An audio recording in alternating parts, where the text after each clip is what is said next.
guys, welcome back to Ferro Iron & Customs. I'm Michael. I hope everyone's having a fabulous week.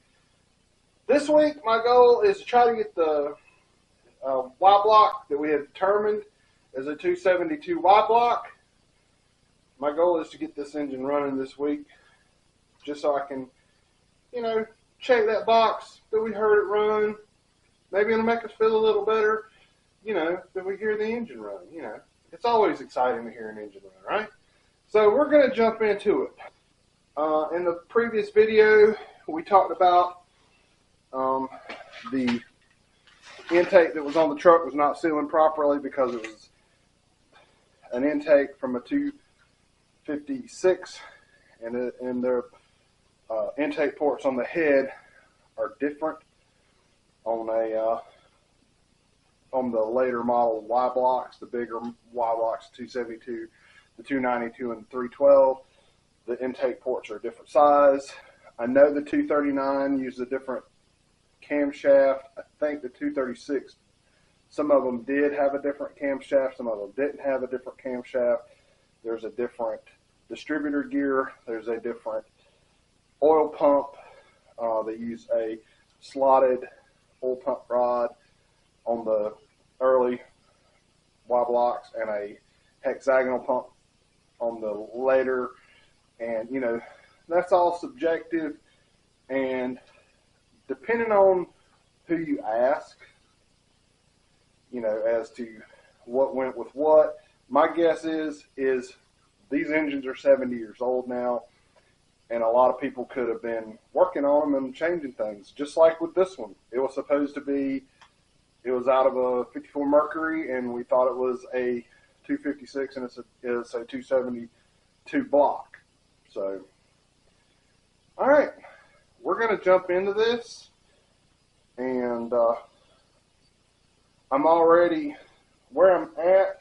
I've already, I pulled the intake off earlier. I pulled the valve covers off and the valley pan off yesterday and went down to Glenn's house and bead blasted them. Here is the valley pan that was on the engine. This is an old style valley pan, and in comparison, I bought a newer style valley pan. And as you can tell, let me bring it into focus. The difference is the new style valley pan has a place. I think the old engines, they had the downdraft tube mounted in this area, but what we're intending to do is use this for the PCV system on the engine, just so we don't have to drill into the valve covers. So I've already painted this.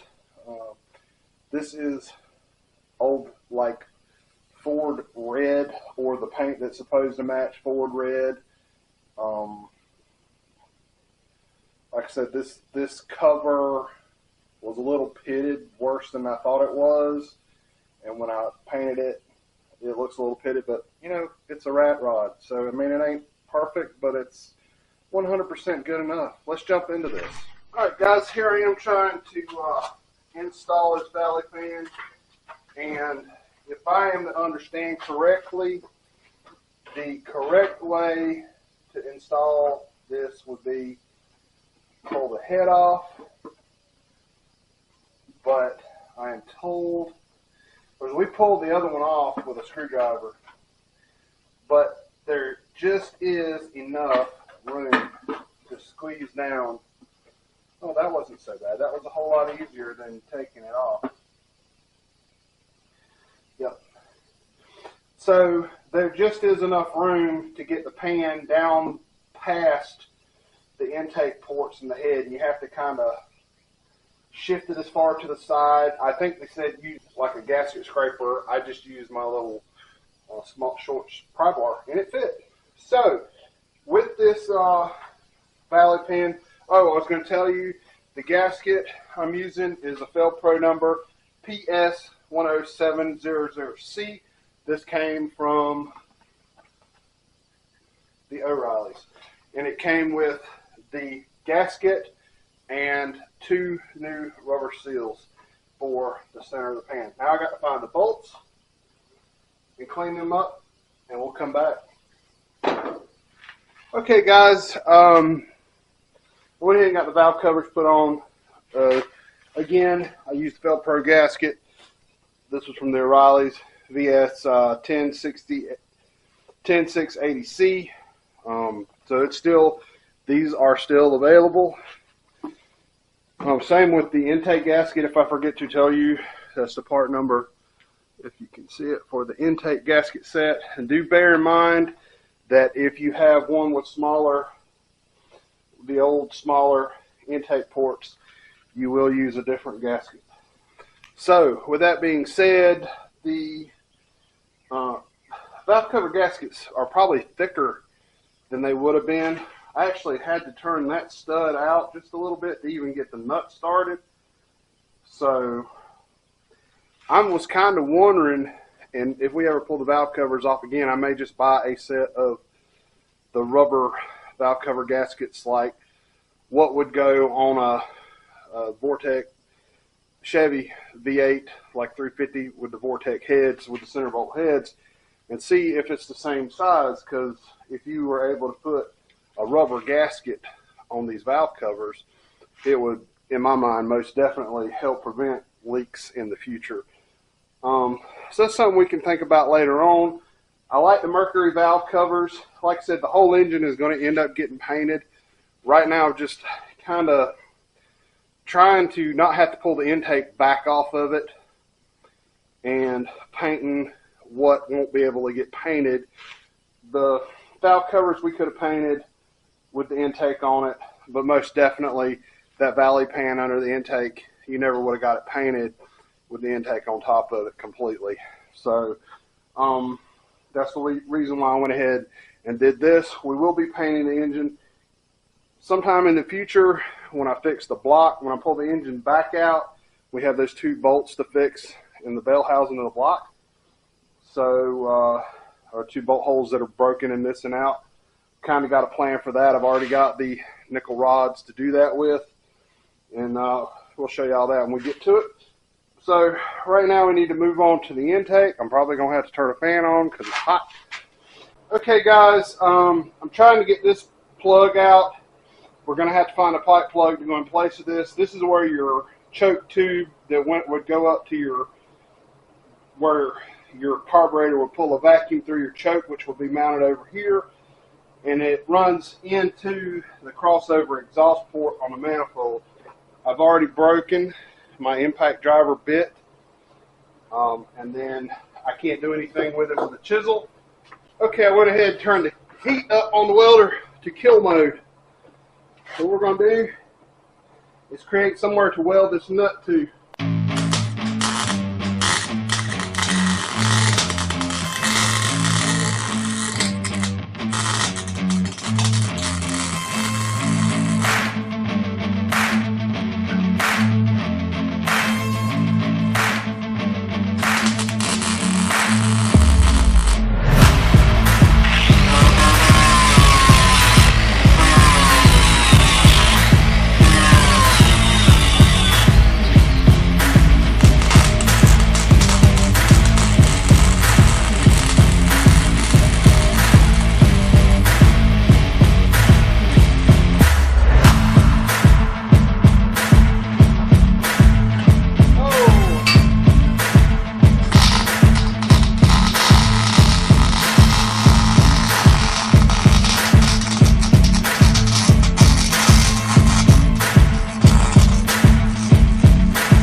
guys, the second problem that we're going to run into, and like I said, I'm going to have to go find a plug to go in that hole.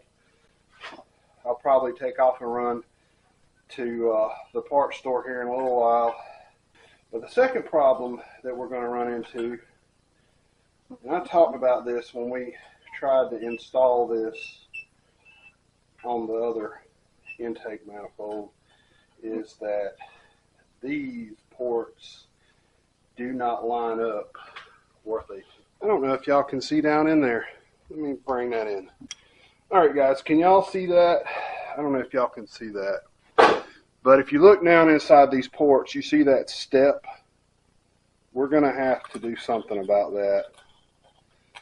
That right there is going to cause that edge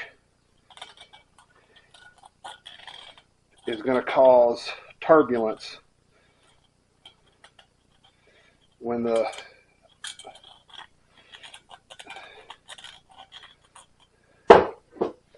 that's going to cause turbulence whenever the airflow runs through out of the carburetor. That ledge is going to make it's not going to be good. Alright guys, this ain't the smartest thing I've ever done. Probably ain't the dumbest thing I've ever done either, but you know, it's up there. So what I did was, y'all saw me scribe those marks earlier. I'm just eyeballing it, getting it close. I've fixtured this up the best I can. There's no flat spot to reference except for the manifold face itself. You probably need a fixture table and line up the head and then set it whatever degree. Yeah, we ain't got that. It doesn't have to be that precise. We're just enlarging the holes. I've decided to go ahead and enlarge the entire hole. That way we don't slow down having bottlenecks in the manifold. This cast machine's really nice. So this intake's going to end up taking a while. It's definitely going to put me at a kind of a different disadvantage than what I was hoping to have this thing running this week. We're still going to go for it. Like I said, this cast is machined so nice. And I'm just using an annual cutter. I'm not sure what size it is. If it's the same size as the bottom of that adapter.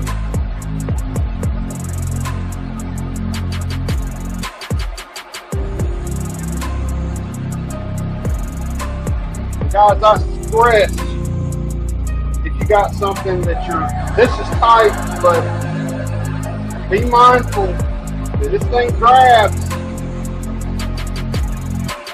I mean, it'll probably stop the mill, but you need to be prepared. Like I said, we're fixtured off the 3 spots. We should be good. We'll have to clean this manifold good. May have to repaint it before we go back on the truck. Alright, here in just a second, we're going to bust through the main part. And then we're going to have to kind of run down the wall just a little bit to get to the floor.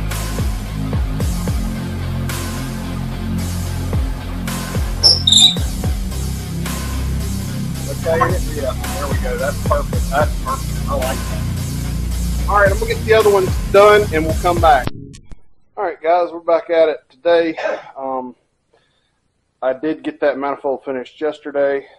I've just been cleaning up this afternoon, getting ready to put the manifold on the truck. I want to show you all a couple of things before I get there. I'll show you the porting job here in just a little bit. But so anytime you're messing around with these older engines, take a look at what your ports look like on your intake and on your head and stuff. This is your exhaust crossover. I've done a bunch of kind of semi-research. I have blocked these off before. I'm going to leave this open because with the no flap between the sides, it should flow freely. we'll see. If it burns the paint on the intake, we'll pull the intake back off and block it off. But what I was going to say is they make this stuff called gasket shellac. I don't know if y'all can see that. Gasket shellac. If any of y'all are any old guys, they used to call that Indian head. I'm sure they changed the name of that for political reasons. So we're going to put a coat of shellac around these ports that are pitted, around the water jackets and stuff. I mean the water ports. Okay, guys, I think I just lost everything that I recorded. So what I was saying, I was showing that these two bolts here were too short. The two bolts in the back were too short. I had some for the back. The ones for the front need to be 3 inches long. They're 2.5. I've only got about 1/4 inch or so of thread purchased right there. I've just got them tightened down for right now so that the, intake can kind of settle. I haven't torqued it. We'll come back and finish torquing it when I get the right length bolts. They are snug pretty good. All right. So something that's going to hold me up. I looked today at a couple places at the parts store, at the Box Home Improvement store. Nobody has a pipe plug.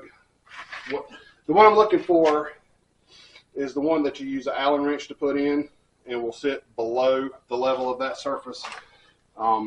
That goes into the exhaust crossover port. It has to be plugged. Over on the side, there's 2 holes that have to be plugged. I may have mentioned that before. Okay, guys, y'all can see how well our little port job turned out. These are the same size as the holes. They line up. There's nothing there to cause turbulence through the intake. Okay, so what I may have effectively done is increased the plenum volume on that intake. What that will do is give you better low end and better throttle response on the low end. What it may cause is some issues in the upper RPM range. I don't think it's going to make that much difference. If we increase the displacement of the plenum on it, it was probably 1 inch, maybe 2. And this ain't a race car, so we probably won't never notice it. Anyway, I'll be back tomorrow with whatever I get tomorrow, and we'll go from there. Okay, guys, it's been a few days. I have got out here. I did torque this intake down. It was, I torqued it to 25 foot-pounds. I converted that up to inch-pounds, which becomes something like 300 inch-pounds, and I think that's like, okay, guys, I don't know if you can see the scale on my torque wrench or not. Probably not. There's 300 foot-pounds, and it converts to between 20 and 40, about 35 or so Newton meters. If you're in a metric speaking country or a metric using country, or usually, and I don't know because I live in the United States, every torque wrench I've ever had has had both scales on it. So even if you have no way to convert to Newton meters from foot-pounds, you should be able to go on the internet and find a calculator to convert to, whatever scale you use. So today, what I'm working on, before I get into today, I found this at the Napa. We need to block this hole off. I've still got to make this plate over here because there's 2 holes that lead into this exhaust crossover. If you use this adapter plate, I just do have this thing snug down because when I would tighten it as much as I thought it would be tightened and lay the carburetor up there, it would rock. And what it's doing is it's pulling down in these 4 corners and pushing out in the middle because there's so little metal right there, and it's aluminum. So right now I'm working on getting this other header built. We're going to maybe show y'all a couple of shots of that, get it mounted on the truck. I'm hoping we'll get done today. It's Saturday. I usually have the video loaded on Friday or Sunday. So I am way behind the eight ball. So let me get after this.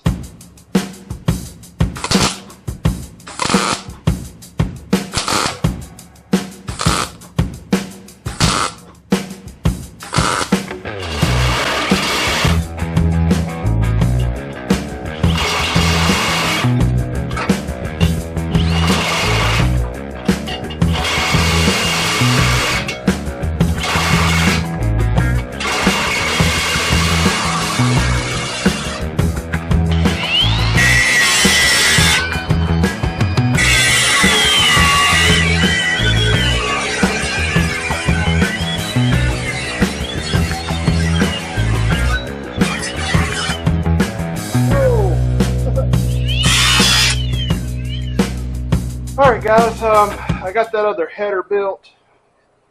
It's getting later over in the afternoon. There's no way I'm going to get this completely running today. I kicked around the idea about stabbing the distributor in there, finish wiring it up, and trying to run it on this carburetor. I've actually got a rebuild kit for this Holley carburetor, so I think I'm going to go on and rebuild the carburetor before I try to start it. So what we have left, we need to get the carburetor rebuilt in on there. I've still got to finish welding up the left side header. I did spend all the time to get all the little lumps and bumps and get the fitting around the flange right, and went ahead and welded the flange. So the right side is completely done except for the little turn down. It's got to be welded on. So what's left next week is going to be rebuild the carburetor, get the engine timed, go ahead and I've got spark plugs to go in it that came with I actually bought this distributor that I have was come second hand with wires and everything. It was a little less expensive than the kit that sells on eBay, and it had the guy had the plugs with it and everything. So we'll take a look at those plugs, make sure they don't look bad. Go ahead and change out the plugs, get it timed, get it wired up where we can try to start it, finish welding up that left-hand side distributor, and hopefully we'll hear that thing run for next week's video. Okay, so like I was saying, the next thing we're probably going to do is maybe get the 50 back in. I don't know, we have options. I'm pulled in all directions. I want to work on everything. I just, can't work on but one at a time, obviously, and it will be easier to work on them and say, if I wanted to work on this truck for a couple weeks or a month or 2 months, and then work on the shoebox for a couple of months and work on the Volkswagen for a couple of months, it would be easier to change them out if we could get them running. And I know we talked about doing that last year. So this truck is definitely going to get running and moving. It's going to have the floor in it and probably be about 98% done before I get on anything else. Because, like I said, I want to get this thing where I can drive it, and it's probably going to be like my kick around, run to town, pick up stuff at the Lowe's vehicle. So anyway, we're going to get this engine running next week. Like and subscribe, and leave a comment down below. I answer all the comments, good or bad. Y'all have a good day.